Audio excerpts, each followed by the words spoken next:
Everything on this side of the room, a lot of it will kill you, some of it will reach out 2 feet, and then try to kill you. I want to die. A friend of mine tried that instead of a ball. This is my medium testicle. I have a larger one, didn't bring it tonight. It makes about 3 foot long arcs.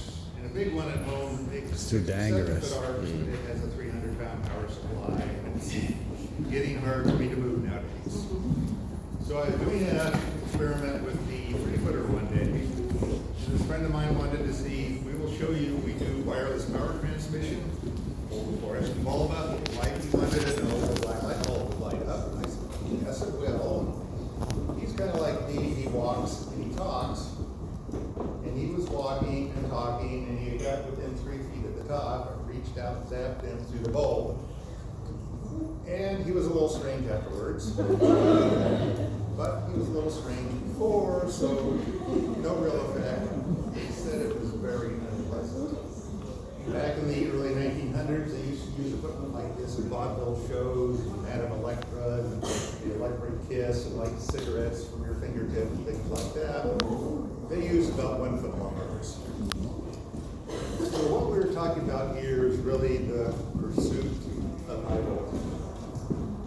Take a look at it, please. This is Jacob's Ladder. I'm sure you've seen these before. Some of the old science fiction movies, early Frankenstein movies. Black box at the bottom is a transformer. 120 volts in, gets 10,000 volts out. Nice thing about transformers. So you can see it makes a very short arc at the bottom. The arc is around 5,000 degrees. Hot air goes up. It eventually gets to the point where there's not enough energy density, the arc extinguishes, and you must start. So that one there is 10,000 volts. In this Tesla coil, which is a vacuum tube Tesla coil, are 4,000 volt transformers. They are actually old microwave oven transformers. They work really fine. They are incredibly dangerous to use. So here we're putting 4,000 volts in, getting 300,000 out. What's the difference? Basically, this circuitry here, transformer takes 120 volts up to 4,000, runs 4,000 into here, that's modulated by the vacuum tube, turns it into 200,000. Induction coil. This is an induction coil here, invented in the 1830s. It's a specialized transformer that you put like 12 volts of DC in the car battery in, you get high voltage coming out.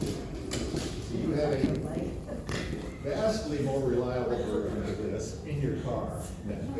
Assuming you don't have an electric car. If you have a gas car, that is what makes your spark plugs.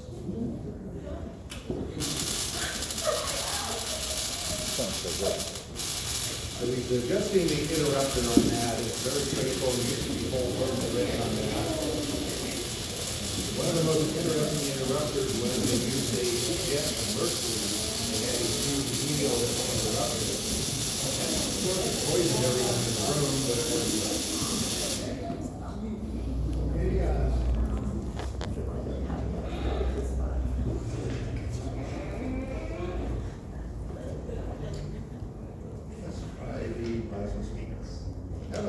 speaker here. I'm building a better one. This one will play music. It's going to be fairly faint. This is about a 100-watt unit. It's not very efficient. I'm building a 1,200-watt unit. So perhaps next time you see me, you'll be able to hear more volume. Here's what it sounds.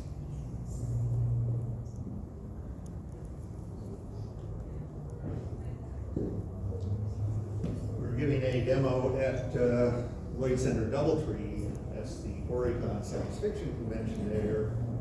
And someone came in and stole my old iPod. First time we've tried a new one.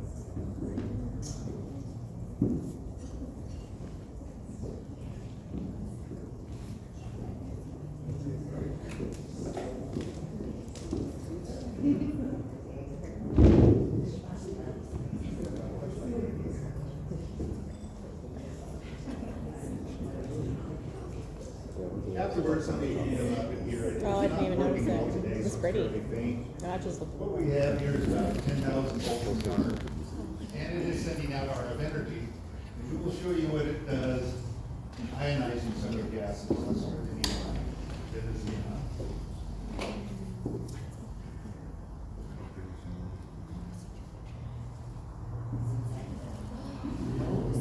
This is a xenon flash bulb. Normally you send big pulses of electricity through it that makes a lot of light.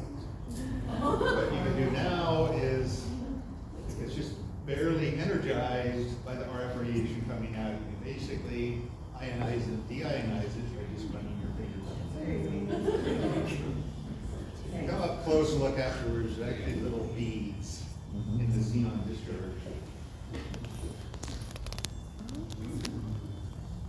Helium? Yes. This is what's called a spectrum tube. They use it with spectroscopes. It's just a convenient way to get a small amount of rare gas. So that's what illuminated helium comes from.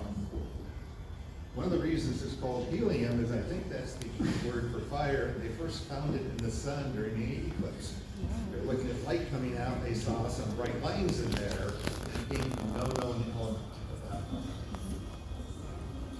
Carbon dioxide. The neon.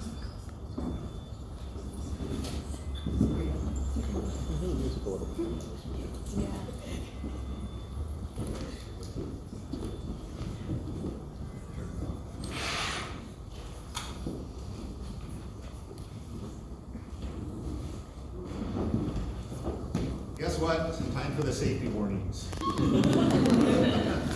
I will make this as quick as I can.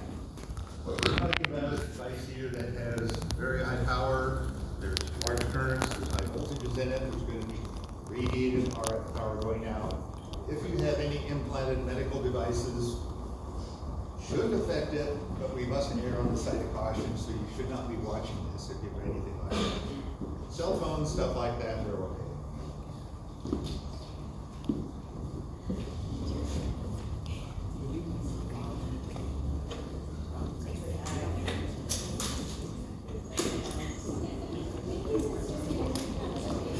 Look back here, you can see kind of a white light coming from it. That's the vacuum tube back there. That we can see. Right now we have a little neon bulb up there. We're just using that as a power indicator right at the beginning. So what you want to be doing is watching the top of the brass head there.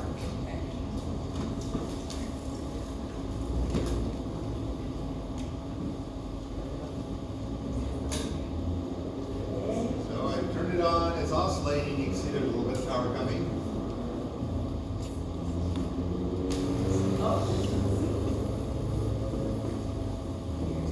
Let's get that bulb out of the way for right now. This is a variac here, it allows me to control the amount of power going in, so we can start out with a very teeny little arc. And as we start feeding more power into it, it really gets interesting.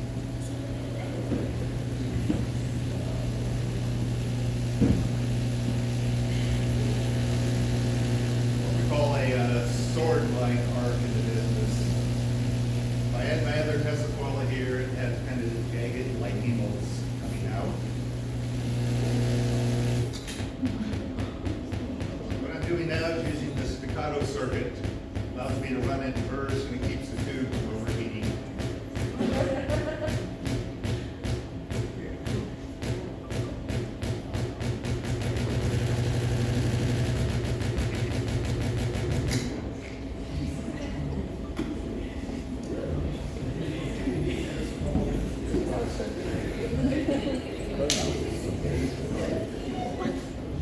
What I said earlier, Tesla invented this back in 1890. He had a dream that he could send power wirelessly through the air. He thought that what he wanted to do was to develop a system so anyone who wanted to could just stick an antenna up and pull electricity out of the air. He had a full-size system that he had built in Wardenclyffe, Long Island. This is 1906, I think. And Vanderbilt had given the money to do this. He had told them this was going to be the largest radio transmitter on Earth, which it was. It was also going to be his full-scale test of wireless power transmission. The problem with wireless power transmission is someone has to put it up there and pay for that so someone else can pull it out. So what we have right here is a regular 60-watt incandescent bulb Edison version.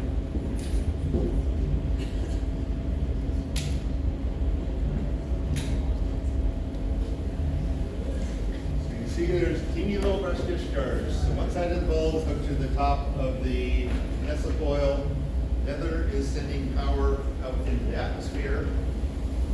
And as we increase the power, yes, there is electricity going through that bulb.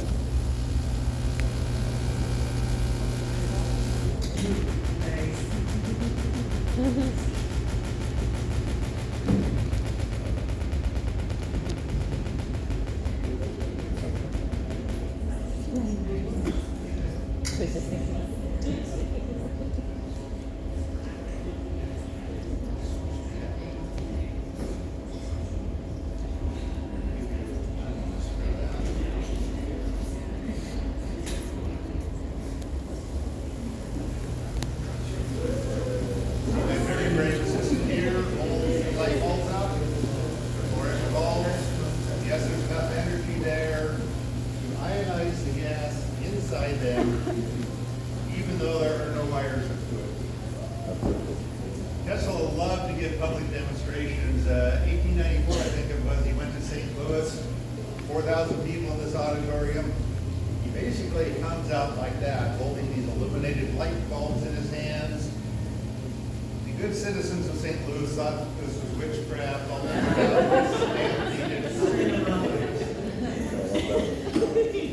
They're still fighting science.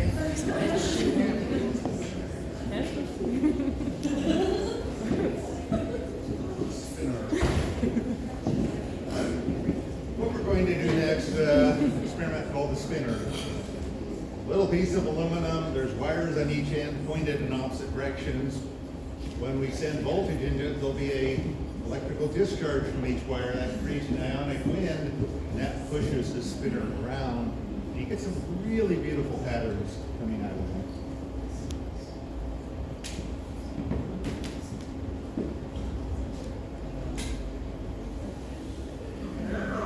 And you can see just a teeny little corona glow there, and yes, it is moving. Oh, wow. Give it some more power and see what happens. Did you put something on it? And a white circle you see is the ends of the tungsten wires are incandescent. They're glowing all the time.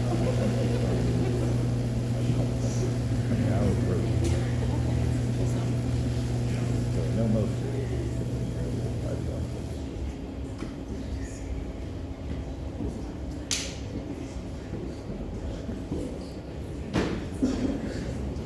What do we get?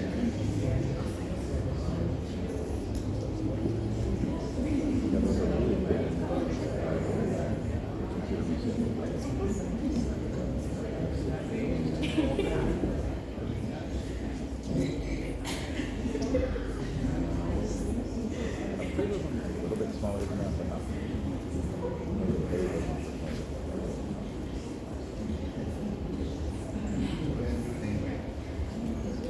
Missing a part may not operate it as well.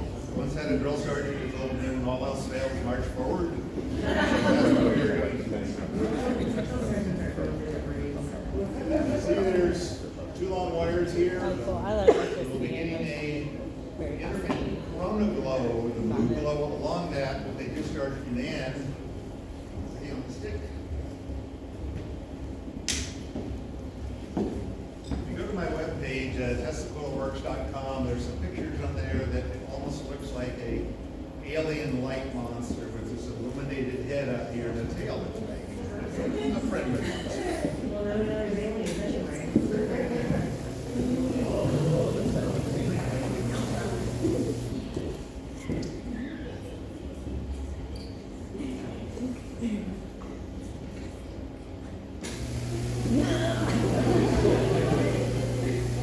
You know, those would be nice.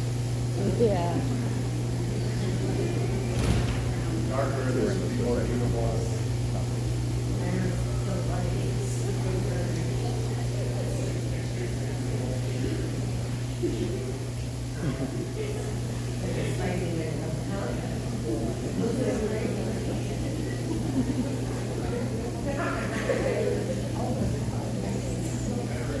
My kids, when they were younger.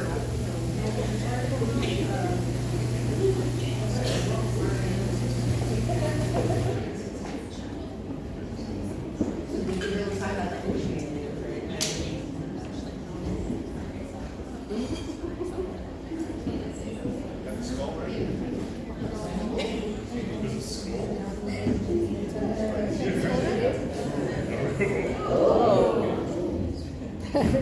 Those are not supposed to come on. It's so bright in here now. Come off, it takes a half hour for them to come on. This is an experiment I normally run with the bigger Tesla coil where we're putting a CD up there, DVD, whatever you want to call it. And it may price it quite nicely on the big one. We're not going, I don't exactly know what's going to happen here, so we're going to experiment and see. That reminds me. I know what's gonna happen here.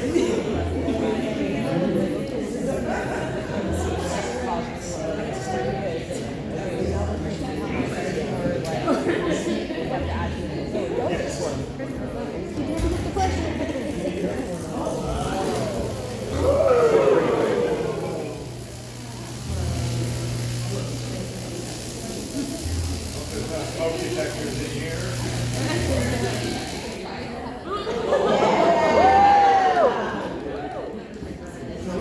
It looks very happy.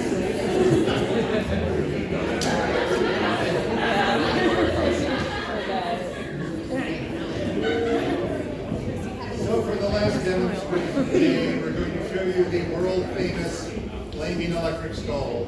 Yeah! I'm sure there's some of you fine people in the audience here who thought, wouldn't it be nice if you had a skull with foot-long arms? I have thought that, and I have the technology to implement it.